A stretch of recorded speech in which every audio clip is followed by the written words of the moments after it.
দুৱালৈ বুলি এটা এটাকৈ কাম কৰি গৈ আছোঁ আৰু ঘৰৰ বাকী কাম কৰা হৈছেগৈ আৰু আজি কেক দুটা বনাওঁ বুলি ভাবিলোঁ আৰু একে ছাটতে গোটেইখিনি কাম কৰিব পৰা নাই কাৰণ মোৰ গাটো ভাল নাই সেইটো কাৰণে লাহে লাহে কামকেইটা কৰি আছোঁ আজি কেককে বনাওঁ বুলি ভাবিলোঁ আৰু কেক বনোৱাৰ ৰেচিপি সকলোৱে জানেই কেক কেনেকৈ বনায় চবেই জানেই ৰেচিপি দিয়া নাই যদি আপোনালোকৰ কেক বনোৱাৰ ৰেচিপি লাগে কমেণ্টত জনাব মই কেকৰ ৰেচিপি দিম আজিৰ ভিডিঅ'টো কেক বনোৱাৰ পৰাই আৰম্ভ কৰিছোঁ যোৱাকালি ৰাতি মই এটা কেকে বনাব পাৰিলোঁ গাটো যে ইমান বেয়া হৈ গৈছিলে বনাম বুলি মানে সাহসে নহ'লে যোৱালৈ বুলি বনাইছোঁ কেক 5টামান বনাব লাগিব আৰু এতিয়া এটা আৰম্ভ কৰি দিছোঁ চাওঁ আজি কেইটা বনাব পাৰোঁ কেক মই চচত বনাওঁ আমাৰ বাইদেউ ৰাতিপুৱা জলপান খাইছে ভাতো খাইছে ৰুটিও খাইছে চব খাইছে এয়া ৰাতিপুৱা ৰাতিপুৱা ভাত খাইছে ভাত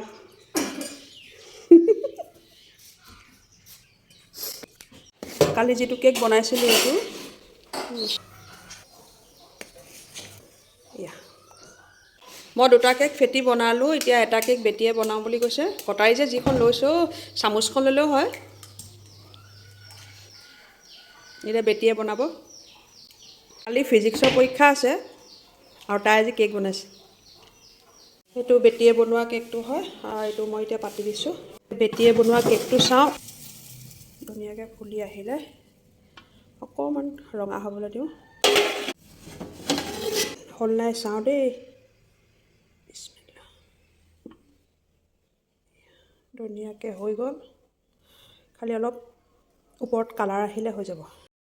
কেক বনাওঁতে বনাওঁতে দুপৰীয়া ভাত খোৱা সময় হ'ল আজি ভাতৰ লগত মাছৰ উতলা আছে তাৰপাছতে বিলাহী চাটনি বেঙেনা চাটনি দাইল লগত আছে অমলেট আৰু এডোখৰ বি জলকীয়া ভাতকেইটা খাই ল'লোঁ একেবাৰে ৰাতি লগ পাইছোঁ আপোনালোকক দেই আৰু ৰাতি বেটি আৰু মই অকলে আছিলোঁ টিকলো ডেক্সি এটাত ভাত বনালোঁ অলপ ঢিলাকৈ বনাইছোঁ আজি অকণমান বেলেগ ধৰণে খাওঁ বুলি ভাবিলোঁ কেনেকৈ খাওঁ দেখুৱাইছোঁ ৰ'ব এনেকৈ ভাতকেইটা মানে ৰমজান মাহত খাওঁ চেহেৰিত গৰম গৰম ভাত আজি মানে ৰাতি ভাত খোৱা মানুহ অকলে বেটি আৰু মই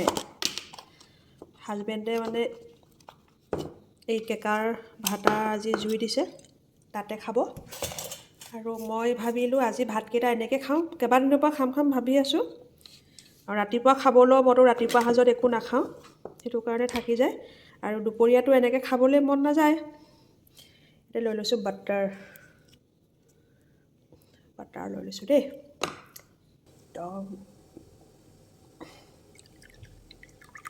সৰু গাখীৰ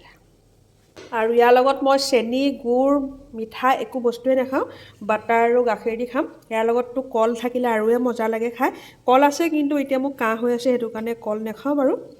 আৰু আজি ৰাতি ভাতকেইটা মই এনেকৈয়ে খাব লৈছোঁ গাখীৰ বাটাৰ আৰু গৰম গৰম ভাতকেইটা মানে অকণমান ঢিলা কৰি লৈছোঁ আৰু এনেকৈ ভাত খালে সঁচাকৈ ৰমজান মাহলৈ বহুত বেছিকৈ মনত পৰে আৰু এনেকৈ মই ৰমজান মাহত চেহেৰিত সদায় এনেকৈ খাওঁৱেই মানে আৰু মাছ মাংস দি ভাত খাওক লাগিলে লাষ্টত দুটামান ভাত বাটাৰ আৰু গাখীৰ দি নাখালে ভাল নালাগে এতিয়া মই ভাতকেইটা খাই লওঁ দেই এইফালে মই খজুৰি বনাইছোঁ এইবিলাক খজুৰি এইকেইখন ভজা হৈ গ'ল ৰাতি ভাত পানী খাই আজৰি হৈ ভাবিলোঁ খজুৰি কেইখনমানো বনাওঁ আৰু এইফালে খজুৰি বনাই আছোঁ বেটিয়ে বনাব লৈছে বেচনৰ লাডু আৰু এইটো বনাইছোঁ বৰা বুলি কয় আৰু মই খজুৰি ভাজি আছোঁ এতিয়া বনাই হৈ গ'ল এইখিনি বনাব আছে আৰু বেটিয়ে বেচনৰ লাডু বনাব বেচন ভাজি ৰাখিছে আসসালামু আলাইকুম সকলোকে নমস্কাৰ ৰাকিবাছ চেনেলৰ অন্য এটা নতুন ভিডিঅ'লৈ আপোনালোক সকলোকে স্বাগতম জনালোঁ আশা কৰিছোঁ আপোনালোক সকলোৱে বহুত বেছি ভালেই আছে আৰু আল্লাহে কৰাত মোৰো ভাল আৰু দুৱালৈ বুলি মিঠাইহে বনালোঁ বাকী একো বজাৰ কৰাই নাই নহয় আজি নাজিৰালৈ আহিছোঁ বজাৰ কৰিবলৈ আৰু এই ভিডিঅ'টো কিন্তু ডিচেম্বৰ মাহৰ 10 তাৰিখৰহে হয় দেই মই ভিডিঅ'টো দিয়া বহুতেই পলম হ'ল যোৱাকালি মোবাইলটো চাফা কৰি থাকোঁতে ভিডিঅ'টো ওলালে ভাবিলোঁ ডিলিট কৰিবলৈ মনো নগ'লে বেয়া লাগিলে সেইকাৰণে প'ষ্ট কৰি দিলোঁ আৰু ডিচেম্বৰ মাহৰে ভিডিঅ' হয় আৰু পিছদিনাখন লগ পাইছোঁ আপোনালোকক দুৱা দিনাখন দেই এয়া কণী চাউল বনাব লৈছোঁ কণী চাউলৰ ক্ষীৰ বনাম কণী চাউল আপোনালোকে কোনে কোনে চিনি পায় জনাবচোন দেই এইফালে ডিম বইল কৰিলোঁ পোলাওৰ কাৰণে পিঁয়াজো কটা হ'ল আৰু জাজনীয়ে ড্ৰাই ফ্ৰুটছ কাটি আছে কণী চাউলৰ ক্ষীৰত দিবৰ কাৰণে আৰু বৌ আহিব এতিয়া বৌ পোলাও বনাব চবেই হাতে কামে লাগি গৈছে আৰু বৌয়ে কণী চাউল বনাইছে।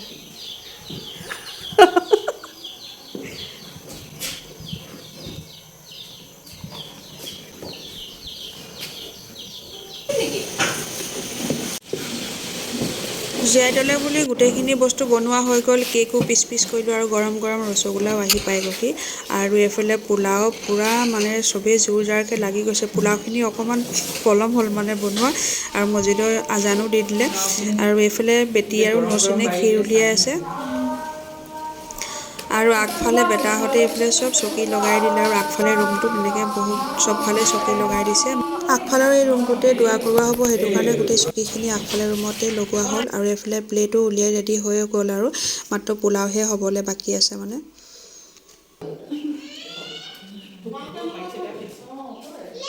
ভিতৰলা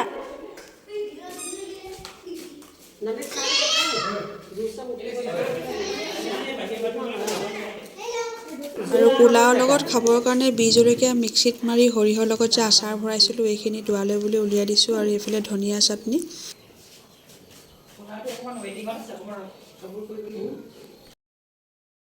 আৰু এতিয়া মছজিদৰ মানুহো আহি পালেহি, দোৱাও হ'ব। আৰু দোৱা সময়ত মই ভিডিঅ' কৰিব নহ'লে, সেইটো টাইমত মই মানে পূৰা বিজি হৈ গ'লোঁ, কামত লাগি গ'লোঁ। আৰু সেইখিনি সময়ততো ভিডিঅ' কৰিব নোৱাৰি ন। মছজিদৰ মানুহসকলো দোৱাও কৰা হৈ গ'ল, তেওঁলোকো খাই বৈ আজৰি হৈ গ'ল। এতিয়া ঘৰৰ যিমানখিনি মাইকী মানুহ আছিলে সকলো এনেকৈ ডাইনিঙতে খাবলৈ দিয়া হৈছে। আৰু সেইফালে আমাৰ ভাইটিহঁতো বহি আছে খাবলৈ। আৰু মানুহ যিমান মতা হৈছিলে সকলোখিনি আহিলে বাৰু, অহাৰ কাৰণে বহুতেই বেছি ভাল লাগিলে। ভিডিঅ'টো ইমান দিন হৈ গ'ল, মই প'ষ্ট নকৰিম বুলিয়ে ভাবিছিলোঁ, কিন্তু এডিটো কৰা আছে, সেইটো কাৰণে মোৰ ডিলিট কৰিবলৈও বেয়া লাগিলে। সেয়া মই আজি আৰু প'ষ্ট কৰি দিলোঁ। মাহঁতো এতিয়া খাই বৈ ঘৰলৈ যাবলৈ ওলাইছে। ভিডিঅ'টো কেনেকুৱা লাগিলে কমেণ্টত জনাব। দেৰিকৈ হ'লেও আপোনালোকৰ আগত আগবঢ়োৱালোঁ। আৰু যিসকলে ফেচবুকত চাই আছে, মোৰ পেজটি ফ'ল' কৰিবলৈ একেবাৰে নাপাহৰিব। আৰু যিসকলে ইউটিউবত চাই আছে, তেওঁলোকে চেনেলটি ছাবস্ক্ৰাইব কৰি যাব। আন এটা নতুন ভিডিঅ'ত আকৌ লগ পাম। Bye bye.